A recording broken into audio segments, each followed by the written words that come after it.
salam sehat untuk kita semua. Bagaimana nih kabarnya hari ini? Semoga selalu sehat. Bersama saya di sini Novia Pertiwi dalam acara podcast paling oke obrolan kesehatannya dari Dinas Kesehatan Barito Kuala. Nah, hari ini kita akan membahas masalah kesehatan yang sering dianggap sepele nih. Apa ya itu? Yaitu adalah kesehatan gigi dan mulut. Nah, ngomong-ngomong masalah kesehatan gigi dan mulut, tahukah kalian bahwa mulut adalah pintu gerbang utama masuknya nutrisi ke dalam tubuh? Kondisi gigi dan mulut yang sehat bukan hanya memberikan kenyamanan saat kita makan atau berbicara, namun juga berperan penting terhadap tubuh. Nah, lebih dari 90% orang dewasa di Indonesia itu pernah mengalami yang namanya gangguan kesehatan gigi dan mulut, seperti gigi berlubang, gusi berdarah, atau nih bau mulut.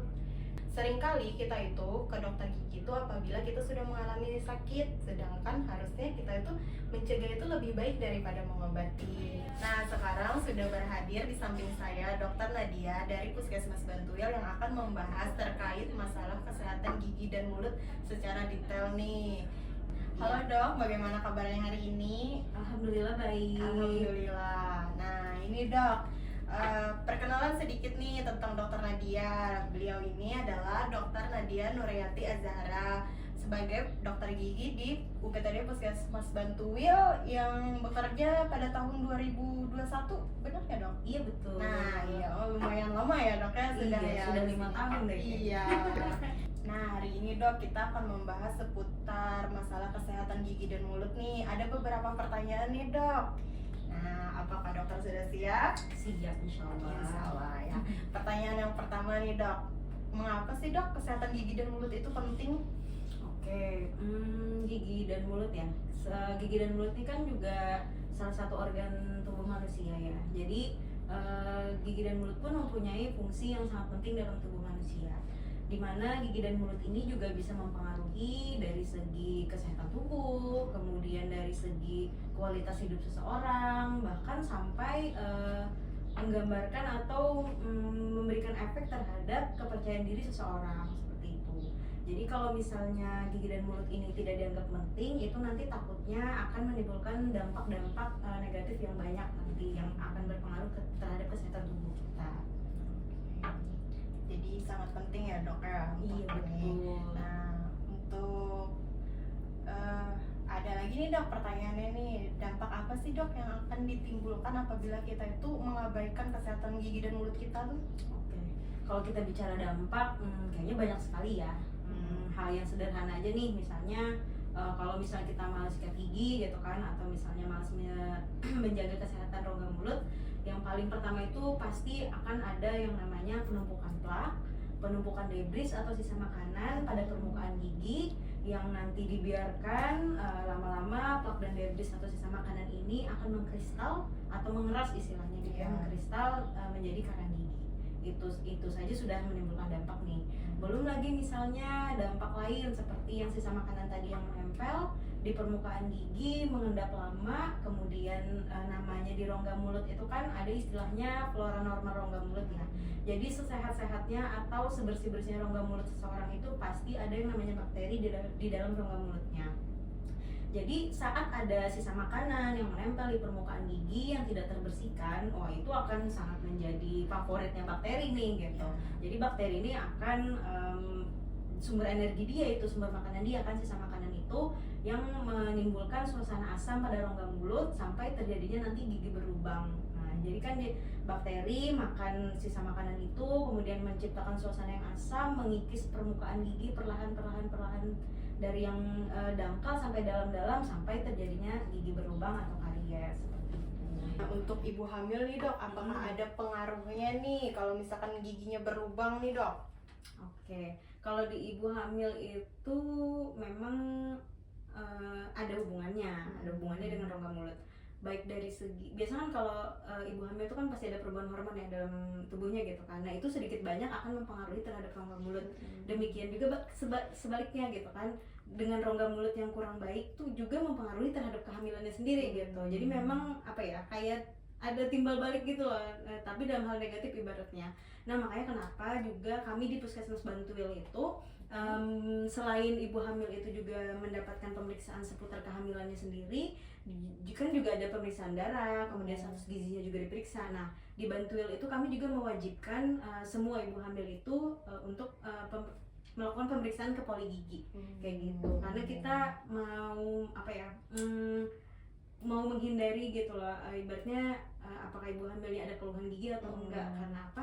Karena itu tadi misalnya nih anggap ya dia lagi hamil nih, kemudian ada giginya berlubang gitu kan. Nah takutnya saat masa proses kehamilan dia dalam 9 bulan itu dia ada keluhan sakit gitu kan, atau misalnya tidak nyaman sehingga dia sulit makan. Nah nanti kan juga takutnya akan berpengaruh terhadap nutrisi yang masuk untuk janinnya sendiri kayak gitu. Ya berarti lengkap ya dok ya.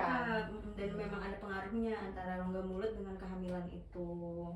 Oke, saya pernah dengar nih dok, apa benar dok kalau gigi berlubang itu bisa menyebabkan penyakit yang komplikasi seperti penyakit jantung? Oke, itu benar. Jadi berawal dari gigi berlubang tadi ya. Jadi memang permasalahan gigi ini biasanya tidak terjadi dalam 1 atau 2 hari. Nah biasanya memang dia faktor terjadinya karies atau gigi berlubang itu kan memerlukan waktu nih ibaratnya.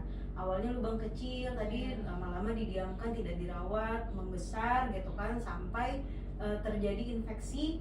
Infeksi itu kan biasanya ditandai dengan adanya gusi yang bernanah. Nah itu kan akibat dari adanya bakteri tadi kan. Memang betul ternyata bakteri itu dia bisa menginvasi atau bisa masuk ke dalam aliran darah kita. Nah nanti ujung-ujungnya aliran darah itu juga bisa berakhir ke jantung sampai terjadi infeksi di jantung lagi gitu. Jadi benar memang dari awalnya cuman gigi berlubang, kemudian infeksi gigi terjadi, ujung-ujungnya malah jadi terjadi infeksi pada jantung. Berarti kita harus cepat-cepat ya dok ya, sebelum gigi kita berlubang yang lebih besar lagi kita harus betul. Jadi jangan ditunggu sampai menunggu besar lubangnya atau misalnya sampai bengkak usia baru dibawa gitu. Iya, kadang kan masyarakat itu kan dok ya sudah ada keluhan berapa hari baru dia ke puskesmas. Iya gitu. betul. Jadi biasanya memang kondisi pasien datang ke puskes itu pasti udah yang lubang besar atau sudah yang bernanah gitu. Ya. Pertanyaan selanjutnya nih dok, bagaimana sih dok cara kita merawat gigi yang baik dan benar itu? Oke, kalau merawat gigi itu kan ada dua ya istilahnya, dari yang segi preventifnya, dari pencegahannya, sama yang dari segi kuratifnya atau pengobatan. Kalau misalnya dari kuratif atau pengobatan itu memang harus melibatkan fasilitas kesehatan, jadi memang harus dibawa ke dokter gigi atau ke puskesmas. Tapi kalau misalnya berbicara tentang preventif atau pencegahannya, itu bisa kita lakukan sendiri. Nah, jadi bisa yang pertama yang paling dasar tuh sebenarnya sesimpel kita rajin sikat gigi aja. Rajin sikat gigi dengan frekuensi yang benar 2 kali sehari minimal. Kemudian waktunya juga harus benar, jadi pagi sama malam sebelum tidur. Nah jangan nih misalnya kan biasanya kita misalnya pagi sikat gigi nih, terus biasanya tuh rata-rata orang tuh biasanya pasti sikat gigi yang kedua itu saat mandi sore. Iya. Nah itu kan kita setelah mandi sore itu kan kemungkinan kita pasti masih ada makan dong. Nah ada makan malam, mungkin kita masih ngemil gitu kan, atau minum minuman yang manis gitu. Nah saat kita sudah sikat gigi tapi kondisi mulut kita masih belum bersih, kemudian kita tidur, nah itu akan meningkatkan faktor resiko terjadinya gigi berlubang tadi. Nah jadi salah ya kalau kita itu menggosok gigi itu cuma pagi sama sore. Iya Nah betul. sedangkan malamnya kita terlewatkan. Nah bagaimana sih dok cara menyikat gigi yang baik dan benar itu nih biar kita nih nggak salah nih caranya? Iya betul. Jadi cara menyikat gigi itu sebenarnya kalau secara teori itu ada beberapa memang di kedokteran gigi. Cuman pada intinya dari semua teori itu memang biasanya memang tergantung kondisi gigi juga sih. Misalnya dengan kalau gigi normal caranya ini gitu kan. Kalau misalnya ada keradangan atau apa itu caranya ini. Cuman in general itu secara umum intinya yang penting itu bagaimana sih semua permukaan gigi itu dapat tersikat gitu. Jadi kan biasanya kalau orang itu sikat gigi bagian depannya aja gitu kan. Nah, sedangkan di bagian dalam terus di bagian ujung gitu itu jarang tersikat biasanya. Nah, jadi pada intinya tuh bagaimana yang benar itu ya semua permukaan gigi itu tersikat. Yang cara simpelnya ya bisa dengan teknik roll. Nah, jadi gerakannya memutar. Nah, memutar pada permukaan gigi seperti itu. Jadi kan bukan hanya di bagian tengah gigi saja yang tersikat, apalagi misalnya yang kayak horizontal gitu itu sudah pasti salah ya, itu kurang tepat cara sikat giginya. Jadi yang paling sederhana yang teknik roll aja membulat. Jadi semua permukaan gigi tersikat, kemudian batas antara gusi dan gigi pun juga ikut tersikat juga gitu. Karena biasanya memang di daerah-daerah itu yang sering terselip makanan gitu, yang bisa menyebabkan radang gusi biasanya kayak gitu. Nah, selain dari sikat gigi nih dok, ada lagi nggak dok yang lain caranya? Cara menjaga kesehatan gigi. Cara menjaga kesehatan. Kalau pernah dengar gitu, mungkin beberapa orang ada yang udah tahu atau mungkin juga ada yang belum tahu. Jadi ada juga namanya benang gigi atau dental floss. Nah, jadi kalau ini bukan benang jahit ya, jadi beda ya. Ini benar-benar yang dikhususkan untuk gigi gitu. Biasanya sih ada aja dijual-jual di supermarket gitu kan, atau di toko-toko kesehatan. Jadi kalau terkadang kan sikat gigi itu dia ada yang mungkin tidak terjangkau di daerah-daerah sela-sela gigi yang memang rapat kondisinya, kemudian jauh mungkin gitu kan atau dalam gitu. Nah, biasanya kita tambahkan lagi dengan tools dental floss tadi. Jadi untuk membersihkan sela-sela gigi gitu lah ibaratnya. Oke. Ini dok, untuk pemilihan tipe sikat gigi nih dok, untuk anak-anak dan dewasa itu bagaimana itu dok? Oke, jadi untuk pemilihan sikat gigi itu pun juga salah satu hal yang penting ya. Jadi sebenarnya jangan cuma sekedar sikat gigi gitu kan, tapi kita sampai memilih sikat gigi pun juga harus tahu dan benar gitu kan. Jadi yang pertama itu sesuaikan dengan usia. Nah, kalau memang masih anak-anak ya pakailah sikat gigi untuk anak-anak gitu kan. Jangan nih misalnya anak-anak dipakaikan sikat gigi orang dewasa gitu kan. Pertama itu pasti sudah kebesaran. Kemudian yang kedua bulu sikatnya agak kasar gitu kan, agak keras gitu. Nah, jadi yang pertama sesuaikan usia. Kayak gitu. Kemudian yang kedua, perhatikan lagi kalau kita beli sikat gigi tuh ya, biasanya di kemasannya itu ada yang tulisannya medium biasanya, ada yang tulisannya soft, nah ada yang tulisannya extra soft. Jadi itu tuh artinya bulu sikatnya. Nah, kalau yang bagus itu memang pilihlah yang soft atau extra soft. Karena biasanya kalau kita pilih yang medium tuh memang agak keras kan dia. Nah, kemudian ditambah lagi misalnya nih kita sikat gigi dengan tenaga yang keras gitu kan. Sedangkan sikat gigi itu kan hal yang kita lakukan sering gitu, ibaratnya kan setiap hari kita lakukan. Lama-kelamaan kalau itu diteruskan nanti takutnya malah mengikis permukaan gigi. Nah, itu yang salah kan ibaratnya, dari segi pemilihan sikat giginya salah, kemudian dari teknik sikat giginya juga salah. Nah, hal sesimpel itu bisa menimbulkan hal yang buruk terhadap gigi gitu. Berarti kita nggak boleh ya dok ya, kita bersama-sama nih satu rumah dalam satu sikat gigi. Oh, itu apalagi nggak boleh ya. Jadi kalau satu sikat gigi untuk satu orang. Ya, dan juga pemilihannya ya dok ya, untuknya ada yang soft, ada yang iya betul. Nah dok, sekarang kita masuk ke sesi mitos atau fakta nih. Oke. Mitos atau fakta nih dok, gula adalah penyebab utama gigi berlubang. Itu fakta. Fakta ya guys, apa faktanya dok? Jadi memang seperti yang dijelaskan di awal tadi, makanan manis, lengket terutama kan ya, udah double tuh, udah manis, lengket pula. Nah itu tuh memang favoritnya bakteri. Nah jadi ya benar memang menempel di permukaan gigi, tidak dibersihkan gitu kan, ya udah sama bakteri itu pasti akan dijadikan dia sumber energi yang ujung-ujung nanti akan jadi gigi berlubang. Kayak gitu. Benar nggak sih dok, kalau misalkan nih kita habis minum atau makan makanan yang manis tuh kita harus membilasnya dengan air putih nih ya? Bisa sih memang, karena kan nggak mungkin nih kita sikat gigi di mana-mana gitu kan, dibawa-bawa di setiap waktu itu kan memang tidak bisa. Ya paling tidak habis makan atau minum yang manis ya boleh dengan kumur air putih dulu gitu kan. Nah, selanjutnya nih dok, mitos atau fakta dok, benang gigi atau dental floss hanya perlu jika ada sisa makanan? Itu mitos ya. Mitos. Nah, kenapa tuh dok? Iya kan, untuk dental floss atau benang gigi itu sebenarnya bisa dipakai kapanpun. Dia memang kan kemasannya juga kecil kan. Nah mungkin untuk pengganti sikat gigi tadi, selain kita kumur dengan air putih, mungkin kita bisa bawa dental floss kemana-mana biasanya. Nah dia kan memang kecil kemasannya, jadi bisa aja taruh di tas atau apa. Jadi bukan cuma saat ada terselip makanan, mungkin saat setelah sikat gigi, misalnya kita sikat gigi dulu nih, terus nanti kita lanjut dengan pemakaian dental floss itu juga bisa. Jadi nggak melulu saat ini aja, saat ada terselip makanan aja. Oke, selanjutnya dok, mitos atau fakta dok, permen karet tanpa gula itu bisa membantu kesehatan mulut dok? Itu fakta. Nah, faktanya apa tuh dok? Oke, permen karet, tapi ini di garis bawahi ya, yang free sugar ya, jadi tanpa gula. Nah, jadi lagi-lagi nanti kalau beli permen karet nanti diperhatikan lagi kemasannya, ada yang tanpa gula, nah tuh boleh untuk dikonsumsi. Mengunyah permen karet memang menstimulasi keluarnya air liur atau saliva. Nah, saliva ini kan juga punya sifat apa ya? Sifat alami dia itu kayak pembilas lah, ibaratnya pembilas rongga mulut lah kayak gitu. Cuman bukan berarti cuman makan permen karet tapi nggak sikat gigi, nggak gitu konsepnya ya. Jadi walaupun mengunyah permen karet ya tetap harus sikat gigi yang utama kayak gitu.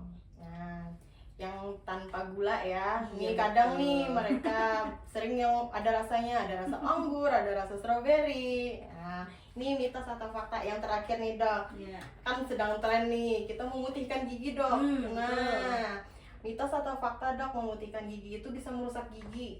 Itu mitos. Oh, mitos ya. Iya. Nah, Jadi memutihkan gigi itu bleaching ya istilahnya ya. Iya. Nah, jadi kalau bleaching asal dilakukan atau dikerjakan oleh dokter gigi dengan alat dan bahan yang memadai, kemudian prosedurnya benar, itu tidak akan menimbulkan kerusakan pada gigi gitu. Kecuali misalnya nih mirisnya tuh zaman sekarang ya, banyak bahan bleaching tuh memang dijual secara bebas di e-commerce. Nah, itu kan artinya bisa dibeli oleh siapapun kan. Nah, takutnya nanti ada yang beli tapi cara pemakaiannya yang salah gitu kan. Nah, itu yang takutnya membahayakan atau yang bisa merusak permukaan gigi maksudnya. Tapi selama bleaching ini dilakukan oleh di dokter gigi, kemudian dengan alat dan bahan yang benar, prosedur yang benar, itu tidak akan merusak permukaan gigi gitu. Ya, berarti jangan sembarang ya dok ya, kita Betul. ya walaupun dijual bebas gitu ya, kita harus tetap ke dokter yang ahlinya. Betul, gitu. jadi semua perawatan gigi itu harus ke dokter gigi atau minimal itu ke perawat gigi. Nah, jadi nggak boleh ya misalnya yang kayak ke salon gitu kan, karena kan memang sekarang tuh banyak sekali menjamur sekali yang kayak salon atau pokoknya yang bukan tenaga kesehatan, tiba-tiba dia bisa menambal gigi. Bahkan yang paling parah itu adalah yang bisa memasang kawat gigi. Waduh. Nah, itu bahaya sih ya, karena benar-benar. kawat gigi kan tuh tidak sembarangan ya, ada ilmunya, ada perhitungannya, dan itu kan jangka panjang gitu. Jadi tidak bisa dipasang oleh orang yang tidak tahu ilmunya gitu, yang sembarangan. Jangan tergoda dengan harga-harga murah gitu kan, promo atau apa, jangan ya. Nah, ini dok, bisa nggak dok, boleh nggak dokter memberikan edukasi nih kepada kita semua, keluarga dan juga teman-teman nih, bagaimana cara merawat gigi nih? Oke, jadi tadi sudah dijelaskan di awal bahwa gigi dan mulut ini juga merupakan hal yang penting bagi tubuh kita, karena juga merupakan salah satu bagian atau organ dari tubuh kita gitu kan. Artinya ya memang harus dijaga, kalau memang tidak dijaga ya pasti akan menimbulkan dampak negatif.